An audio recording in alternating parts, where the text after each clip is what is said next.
Assalamualaikum warahmatullahi wabarakatuh. Gimana kabarnya teman-teman? Mudah-mudahan sehat selalu ya. Pada kesempatan ini hari Selasa tanggal 2 Mei tahun 2023, saya sedang berada di lingkungan Pondok Pesantren Suryalaya ya. Ini lingkungan TKN Tarekat Qadariyah Naksabandia di Tasikmalaya, sudah berbatasan dengan Kecamatan Ciamis ya. Nah, seperti biasa saya akan mengabadikan komplek ini dari langit ya. Oke, kalau begitu teman-teman, mari kita nonton video selanjutnya. Bismillahirrahmanirrahim. Sekarang kita coba terbangkan drone di komplek Pondok Pesantren Suryalaya, Kampung Godebag, Desa Tanjung Kerta, Kecamatan Pager Ageng, Kabupaten Tasikmalaya. Masya Allah, tabarakallah. Seperti biasa, saya ingin mengucapkan terima kasih terlebih dahulu kepada teman-teman subscriber yang setia menonton channel ini ya. Semoga kebaikan teman-teman dibalas oleh Allah Subhanahu wa Ta'ala. Pada kesempatan ini, izinkan saya untuk mendokumentasikan dan mengulas sedikit tentang pusat dari Pondok Pesantren Suryalaya ini ya teman-teman. Dan disclaimer dulu bahwa saya bukan ahli sejarah. Semua informasi yang saya dapat ini berasal dari Wikipedia.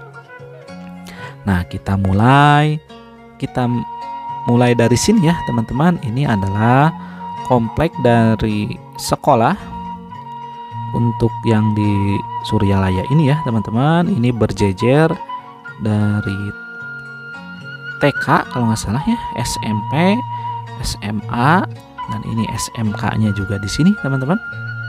Insyaallah tabarakallah. Dan kita akan maju ke arah IALM ya, itu ya, Institut Agama Islam Latifah Mubarokiyah Suryalaya teman-teman. Insyaallah. Nah, ini adalah komplek pendidikannya ya. Dan di sini pun ada radio yang sangat legendaris ya. Nah, ini yang sebelah kiri itu adalah radio Inayah FM. Biasanya anak-anak muda zaman dulu sampai sekarang sering mendengarkan radio itu ya. Insyaallah. Nah, ini adalah komplek dari Institut Agama Islamnya di Suryalaya ya. Institut Agama Islam Latifah Mubarokiyah. Nah, kita lanjut.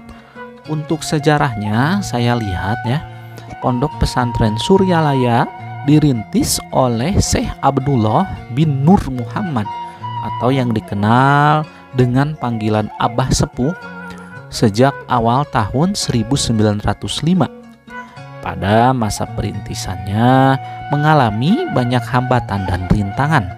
Hambatan tersebut datang dari pemerintah kolonial Belanda, masyarakat sekitar pesantren, dan juga lingkungan alam geografis yang cukup menyulitkan katanya teman-teman ya.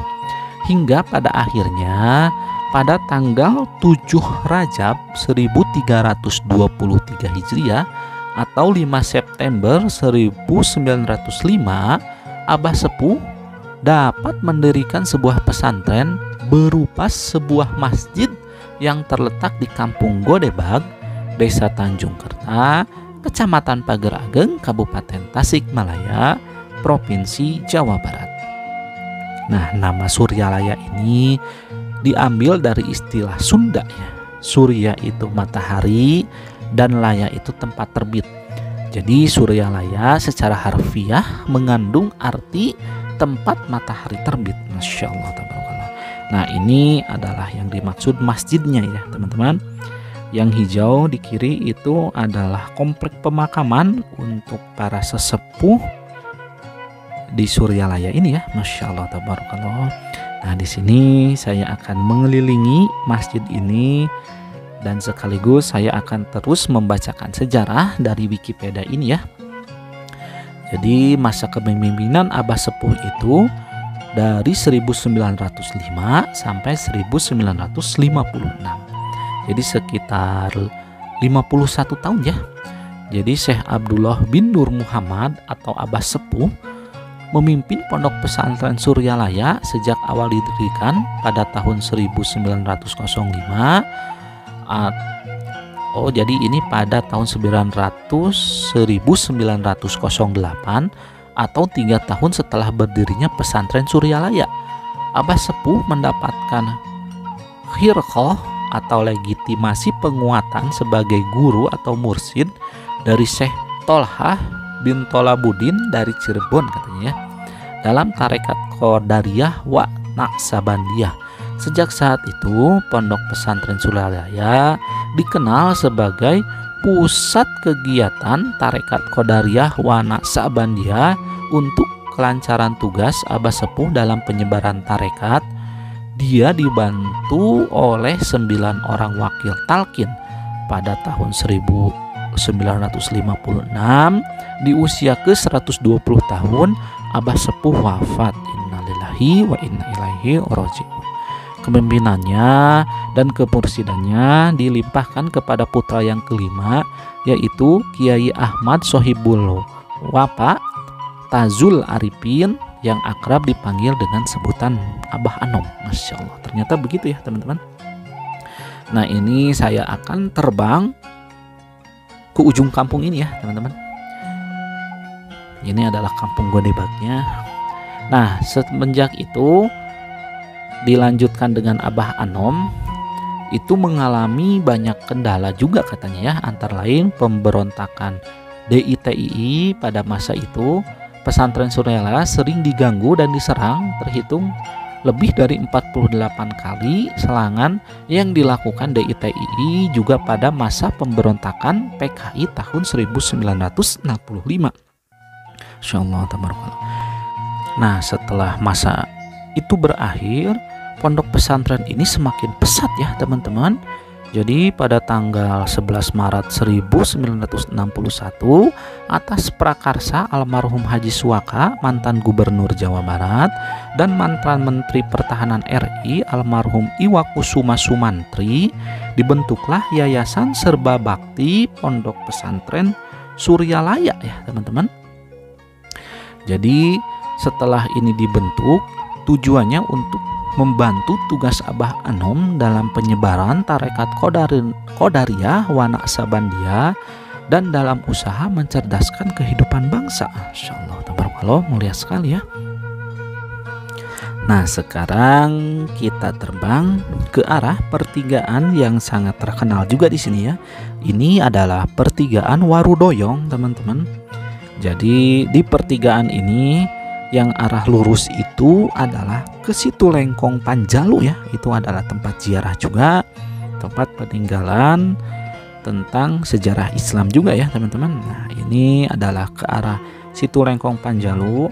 Ke sana itu bisa tembus ke Majalengka, ke Cirebon juga ya teman-teman. Nah, sekarang kita putarkan. Ini adalah ke arah Panumbangan. Jadi teman-teman yang masuk dari jalan utama Ciamis nanti ke Cihurbeti ya, di pom bensin Cihurbeti itu belok kanan kalau dari daerah Ciamis. Nanti teman-teman bisa masuknya ke sini ya, ini ke Panumbangan. Masya Allah tabarakallah. Dan teman-teman, ini di bawah itu adalah ada sungai ya. Nah, yang di depan itu sungai sekaligus perbatasan Kabupaten Tasikmalaya dan Kabupaten Ciamis ya. Nah, yang di depan itu adalah Pondok Pesantren Suryalaya, itu termasuk Kabupaten Tasikmalaya, dan yang sebelumnya ini itu adalah Kabupaten Ciamis. Dibatasi oleh sungai ini ya. Ini adalah Sungai Citanduy katanya ya. Insyaallah tabarakallah. Nah, di sini pun kita sambil pulang, kita sambil lihat-lihat lagi untuk komplek di Suryalaya ini ya. Biasanya memang di sini sangat ramai kalau di hari-hari tertentu.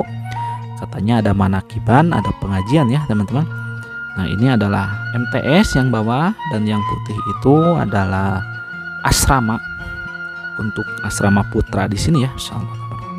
Nah, biasanya pusat pengajiannya ada di masjid ini ya. Ini masjid yang penuh dengan sejarah. Insyaallah tabarakallah. Di sini kita putar ke kiri karena saya tadi itu ya di kompleknya pendidikan di atas. Ini sambil pulang juga teman-teman, Masya Allah. Nah, inilah sekilas tentang sejarah dan dokumentasi dari langit untuk Suryalaya ini ya teman-teman. Ini memang sudah kompleknya Suryalaya, dan di depan itu pun kayaknya itu ternak lele seperti itu ya untuk kegiatan para siswanya, Masya Allah, tabarakallah. Dan ini pun jalan utama ke wisata alam Parung, itu adalah kolam renang sekaligus buat healing teman-teman. Nah, lewatnya ke situ ya. Nah, saya tadi di bawah dan sekarang saya pamit undur diri. Mohon maaf bila masih banyak kekurangan. Sampai jumpa di video selanjutnya. Alhamdulillah akhirnya beres juga ya teman-teman, mengabadikan lingkungan dari Pondok Pesantren TQN Suryalaya ini dari langit ya. Saya memohon maaf bila masih banyak kekurangan dalam membuat videonya.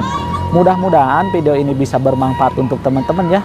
Jangan lupa bila teman-teman suka video ini, like video ini, komen juga, share juga ke teman-teman ya. Jangan lupa untuk subscribe juga. Oke teman-teman, kalau begitu sampai jumpa di video selanjutnya. Assalamualaikum warahmatullahi wabarakatuh.